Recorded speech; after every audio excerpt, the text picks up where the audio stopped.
3.5 కోట్ల నుండి 5.5 కోట్ల బడ్జెట్ లో ప్రీమియం విల్లాస్ లో centralised AC with fresh air infusion అందిస్తుంది జనప్రియ అప్స్కేల్ ఎలీసియం.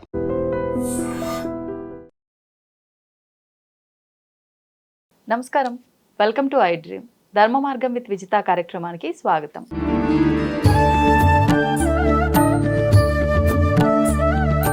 నమస్తే మా. శ్రీ గురుభ్యో నమః, శ్రీ మాత్రే నమః. నమస్తే మా. రాఖీ పండగ మనకి శ్రావణ మాసంలో వచ్చే పౌర్ణమి రోజున మనం జరుపుకుంటూ ఉంటాం.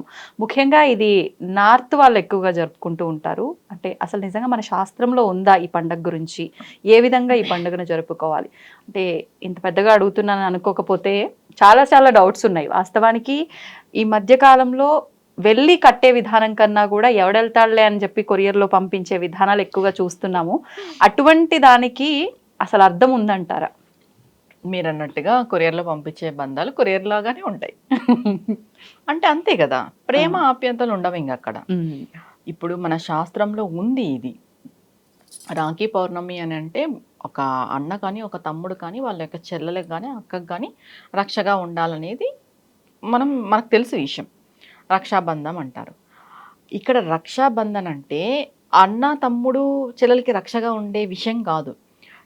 ఈ అమ్మాయి ఎవరైతే ఉన్నారో ఆ అమ్మాయి కడుతుంది చూడు, అది వాళ్ళకి రక్ష. అన్నకి కానీ తమ్ముడికి కానీ రక్ష.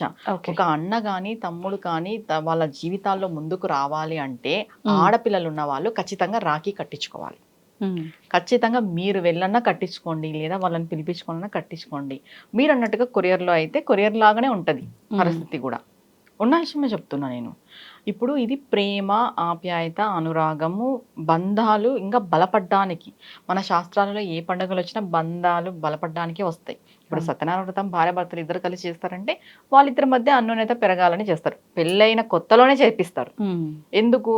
కొత్త వాళ్ళు కూర్చొని కలిసి చేస్తే వాళ్ళిద్దరి మధ్యన కొంచెం అండర్స్టాండింగ్ కుదురుతుంది. అంటే వ్రతం చేస్తేనే అండర్స్టాండింగ్ కుదురుతుంది అంటే కొంచెం మాటలు అనేటివి ఉంటాయి కదా. పూజలో కూర్చున్నప్పుడు ఆ పురోహితుడు కూడా ఇద్దరు కలిసి అది చేయండి ఇది చేయండి అని ఏదో ఒకటి చెప్తూ ఉంటారు. వాళ్ళిద్దరి మధ్యన ఒక బాండింగ్ అనేది కుదురుతుంది. మంత్రాల వల్ల బాండింగ్ కుదురుతుంది అంటే కుదురుతుంది. మన శాస్త్రాలలో అంత పవర్ ఉందన్నమాట. మన మంత్రాలకు అంత శక్తి ఉంది. ఇప్పుడు శంఖంలో నార్మల్గా నీళ్లు శంఖంలో పోస్తే తీర్థం అని ఎందుకు అంటాం? ఆ శంఖానికి ఉన్న శక్తి, మంత్రానికి ఉన్న శక్తి, మంత్రానికి ఉన్న శక్తి అది తీర్థంగా మారుతుంది. అలా మన బంధాలకి విలువనిచ్చే ఈ పండుగలన్నీ ఉన్నాయి. ఇప్పుడు రక్షాబంధన్ అనేది వీళ్ళు వెళ్ళి కట్టినా వాళ్ళు వెళ్ళి కట్టించుకున్నా స్వయంగానే కట్టించుకోవాలి, డైరెక్ట్గానే. కట్టినప్పుడు ఈ అమ్మాయి ఎవరైతే ఉన్నారో నా అన్న కానీ నా తమ్ముడు కానీ వృద్ధిలోకి రావాలి అనే మనస్తత్వంతోనే కట్టాలి తప్ప ఇప్పుడు కట్టిన తర్వాత మా అన్న ఏ చీర పెడతాడు, నాకు ఏ గిఫ్ట్ ఇస్తాడు, మొబైల్ కొనిస్తాడా, డబ్బులు ఇస్తాడా, పట్టు చీర పెడతాడా అయిపోయింది ఇలా అంత ఆలోచన చేయకూడదు. మనస్ఫూర్తిగా రక్షాబంధనం అంటే ఆ అమ్మాయి నీకు కట్టేది నీకు రక్షగా ఉంటుంది. ఎందుకు రక్షాబంధనం అని వచ్చింది ఫస్ట్గా చెప్తాను. పౌర్ణమి తిథి రోజు, ఆ రోజు జంధ్యాల పౌర్ణమి అని అంటారు. అవును. ఆ రోజు పురోహితులు జంజం కూడా మార్చుకుంటారు. ఉపనయనమైన వాళ్ళు ఉన్నవాళ్ళు ఆ రోజు వేద గాయత్రి మాత పుట్టిన రోజు అని కూడా చెప్తాం మనం. ఆవిడ ఉద్భవించిన రోజు అని చెప్తాం. వేద గాయత్రి మాత ఉద్భవించిన రోజు అని అంటే ప్రకృతిలో ఎంత శక్తి ఉంటుంది చెప్పు. ఈ పౌర్ణమి రోజు ప్రతి ఒక్క స్త్రీ పరాశక్తితో సమానమే. ప్రతి ఒక్క స్త్రీలోనూ దేవత యొక్క శక్తి ఉంటుంది. అందరు ఏం చేస్తారు, రాఖీ కడతారు అన్నకు కానీ తమ్ముడికి కానీ. అన్నకు అనుకుందాం, ఈ అమ్మాయి పోయి వాళ్ళ అన్న కాళ్ళు మొక్కుతుంది, తప్పు అది. అబ్బాయే ఈ పిల్ల కాళ్ళు మొక్కోవాలి, చెల్లెలి కాళ్ళు మొక్కోవాలి. ఎందుకంటే ఆ రోజు అమ్మవారి యొక్క పూర్తి శక్తి ఆ అమ్మాయిలో ఉంటుంది. ఇప్పుడు మనం ఏం చేస్తున్నాము, రాఖీ కట్టేసి మనం మొక్కుతున్నాం అంటే తర్వాత మొక్కుకో, అది వేరే విషయము. కానీ నేను మొక్కొద్దు అని చెప్పట్లేదు. కానీ రాఖీ కట్టిన తర్వాత వీళ్ళే మగపిల్లలే అన్నదమ్ముళ్ళే అక్క చెల్లెల కాళ్ళు మొక్కొని వాళ్ళ యొక్క ఆశీర్వాదం తీసుకోవాలి. ఎందుకంటే ఆవిడ ఆ రోజు పరదేవత, ఆవిడ నీకు ఒక రక్ష కడుతుంది. ఇంకొకటి, ఈ రాఖీ కట్టేటప్పుడు కూడా మంచి మనసుతో, ఇప్పుడు రక్షాబంధన స్తోత్రం శ్లోకం చెప్పకపోయినా కూడా రక్ష రక్ష అని ఒక 3 సార్లు మనసులో అనుకొని నేను కడుతున్నది మా అన్నకి రక్షగా ఉండాలి, మా బంధానికి కూడా ఈ రక్ష మమ్మల్ని కాపాడుతూ ఉండాలి, మా బంధం ఎప్పుడు ఇలానే ఉండాలి, మా అన్న అంచెలంచెలుగా ఎదగాలి, అన్నదమ్ములు ఎవరైతే ఉన్నారో వాళ్ళు బాగుండాలి, వాళ్ళు బాగుంటే మేము బాగుంటామనే ఆలోచన ఉండాలి తప్ప అన్నదమ్ములు చెడిపోవాలి, అన్నదమ్ముల గురించి మనం తక్కువగా చేసి మాట్లాడడం కానీ ఇలాంటివన్నీ చేయకూడదు. చేస్తే మీ రక్త సంబంధాన్ని మీరు నిందించుకున్న వాళ్ళు అవుతారు. చాలామందికి బ్రదర్స్ అండ్ సిస్టర్స్కి మంచి అండర్స్టాండింగ్ లేదు ఇప్పుడున్న కాలంలో. అందరూ బాగా కమర్షియల్ అయిపోయినారు. అలా కమర్షియల్ కాకోకున్నట్టు ఈ రాఖీ పౌర్ణమి మీకు ఏమైనా గొడవలు ఉన్నాయి, ఈ రాఖీ పౌర్ణమి రోజు కలుసుకోండి. కలుసుకొని మీ అన్నను ఒక 4 తిట్లు తిట్టి అలా కాదు ఇలా, మీ తమ్ముడిని ఒక 4 తిట్టి అలా, లేదా మీ అక్క వాళ్ళకి మీరే వెళ్ళండి, మగవాళ్ళు తగ్గండి. మీ అక్క చెల్లెల ముందు తగ్గితే ఏం నష్టం లేదు. ఆ అమ్మాయిలకు కొంచెం కోపం ఉంటుంది. అండ్ నెక్స్ట్ వాళ్ళ అత్తగారింటికి పోయింటారు కాబట్టి ఇంకా ఎక్కువ ఉంటుంది. అంటే నేనేం ఆ ఇంట్లో లేను, నన్ను వచ్చినప్పుడు చూసుకోడు, పలకరించడు, ఇవన్నీ ఆడపిల్లలు మనసులో పెట్టుకొని బాధపడకూడదు. మీరే వెళ్ళండి, అన్నదమ్ములే తగ్గి మీ ఆడపిల్లల చేత కట్టించుకోండి. ఇంకొకటి, మీ ఆడపిల్లలకి మాత్రమే మీరు రక్షగా ఉండడం కాదు, సొసైటీలో ఉన్న ఏ ఆడపిల్లలకైనా కూడా మీరు రక్షగా ఉండాలి. అంటే మీ చెల్లెల్ని మాత్రం మీరు సేఫ్గా చూసుకుంటారు, మీ చెల్లెల్ని మాత్రం మీరు రక్షణ చేస్తారు, పక్కింటోడి చెల్లెల్ని ఎదురింటోడి చెల్లెల్ని టీజ్ చేస్తారు. అది తప్పు కదా. చెల్లెలు అన్నాక అంత చెల్లెల్లాగే చూడాలి. అంటే చెల్లెల్లాగా చూడకపోయినా రెస్పెక్ట్ ఉండాలి, స్త్రీకి రెస్పెక్ట్ ఇవ్వండి. ఈ రక్షాబంధనం కట్టించుకుని ఇంకోటి దీంట్లో సొంతం వాళ్ళే కట్టాలా, బయట వాళ్ళు కట్టకూడదు, ఎవరైనా కట్టచ్చు.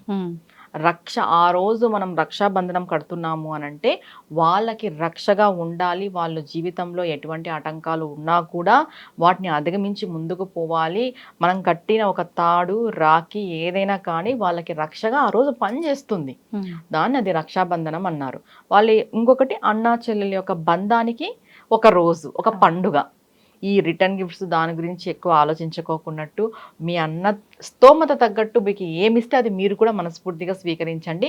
ఇంకొకటి, ఇంటికి వచ్చిన ఆడపిల్లలకి ఆ రోజు పసుపు కుంకుమ, మీకు స్తోమత ఉంటే బట్టలు పెట్టండి, లేదు అంటే పసుపు కుంకుమలు ఇచ్చి వాళ్ళు కొంచెం మనశ్శాంతిగా తృప్తి చెందేలాగా చేసి పంపించండి.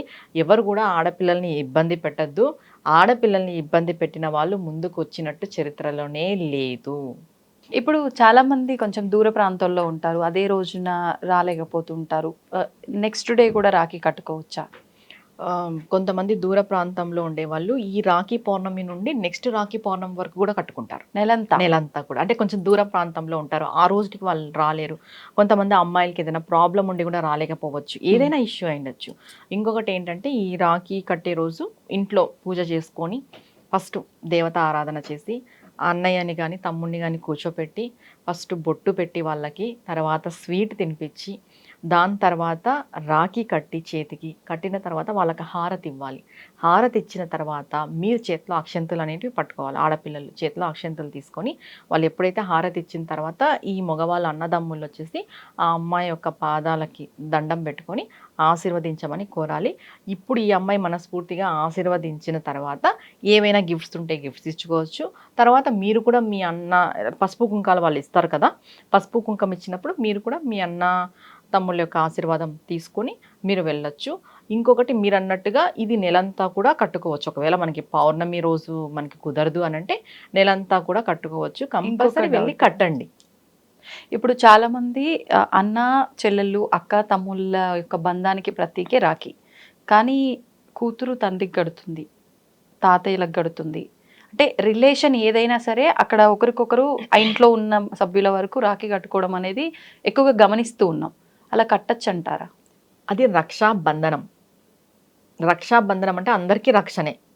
ఇప్పుడు కొంతమంది ఆడపిల్లలకి అన్నదమ్ముళ్ళు ఉండరు, వాళ్ళకి కట్టాలని ఒక ఇది ఉంటుంది. చిన్నపిల్లలు ఉంటారు ఇంట్లో, కట్టాలని ఒక కోరిక ఉంటుంది. ఇప్పుడు మగపిల్లలు ఉంటారు, వాళ్ళకి చెల్లెండ్లు ఉండరు. మగపిల్లలకి ఏం చేస్తుంది, తల్లినే కడుతుంది. ఆల్మోస్ట్ మనం చూస్తుంటాం, నా కొడుకు బాధపడకూడదు, ఇబ్బంది పడకూడదు అనే ఒక విషయంలో బాధపడకూడదు అంటే తల్లినో ఎవరో ఒకరు కడతారు. అది రక్షాబంధనం అంటాం. అది రక్షగా కట్టేది. అది కట్టుకున్నంత మాత్రాన, కట్టినంత మాత్రాన ఏమీ కాదు. ఇంకా నార్త్ ఇండియన్స్ అయితే భార్య భర్తలు కూడా కట్టుకుంటారు.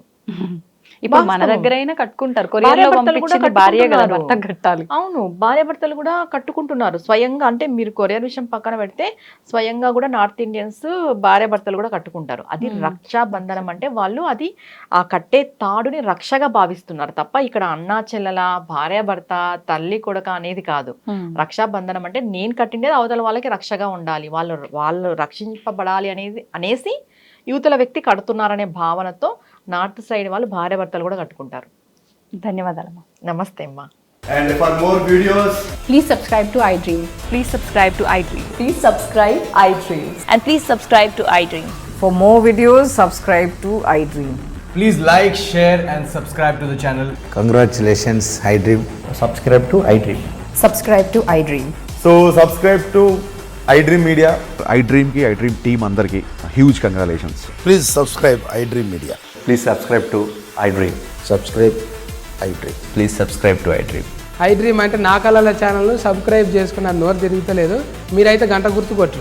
For more such videos, please subscribe to iDream. Subscribe to iDream. Please subscribe to iDream. Please subscribe iDream Media. Please do subscribe to iDream. Please subscribe to iDream Media. For best entertainment and information, please subscribe iDream. And don't forget to subscribe to iDream.